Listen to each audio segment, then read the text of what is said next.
این مدل کمربند چرم خوراک استایل پاییز و زمستونتونه. توی این ویدیو میخوام دوخت کاملش رو بهتون آموزش بدم. برای دوخت این مدل به پارچه چرم احتیاج داریم به طول 1.5 متر و عرض 10 سانتی متر. مطابق ویدیو پارچه رو از وسط تا بزنید و با جا دوخت 1 سانتی کار رو دوخت کنید. آموزش دوخت رکابی و کلی آموزش خفن دیگر رو میتونید برید داخل کانالمون ببینید و ازشون استفاده کنید. برای دیدن آموزش‌های بیشتر لطفاً کانالمون رو سابسکرایب کنید، ویدیوهامون رو لایک کنید، نظرات ارزشمندتون رو برامون کامنت کنید. بعد از تموم شدن دوختتون کار رو باید به صورت درز باز اتوکاریش رو انجام بدین. مطابق ویدیو کار رو باید به رو برگردونیم. این کار رو با کمک یه پیشگوشتی بلند میتونید انجام بدین.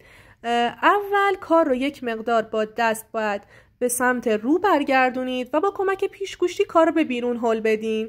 بعد از اینکه کار رو به رو برگردوندین مطابق ویدیو باید کار رو طوری تو بزنید که درز دوختیتون قسمت بغل کار بیفته. اینطوری نمای کار خیلی تمیز و عالی دیده میشه. برای پاکدوزی قسمت‌های انتهای کار هم پارچه رو 1 سانتی متر به داخل تا بزنید و یه دوخت نیش از روش برین.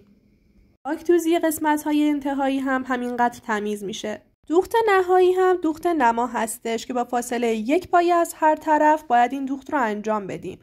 باید درجه دوختتون رو یه مقدار بالا ببرین که دوختای درشت بزنه و نکته بعدی اینه که باید با یه پنبه یا یک دستمال کاغذی که آغشته به روغن چرخ هستش مسیر دوختتون رو چرب کنید. این کار باعث میشه که پایه چرخ خیاطیتون کامل روی چرم حرکت کنه و یه دوخت تمیز داشته باشین. انتهای کار همینقدر تمیز و جذاب میشه. بازم مثل همیشه ممنون از نگاه‌های پرمهرتون.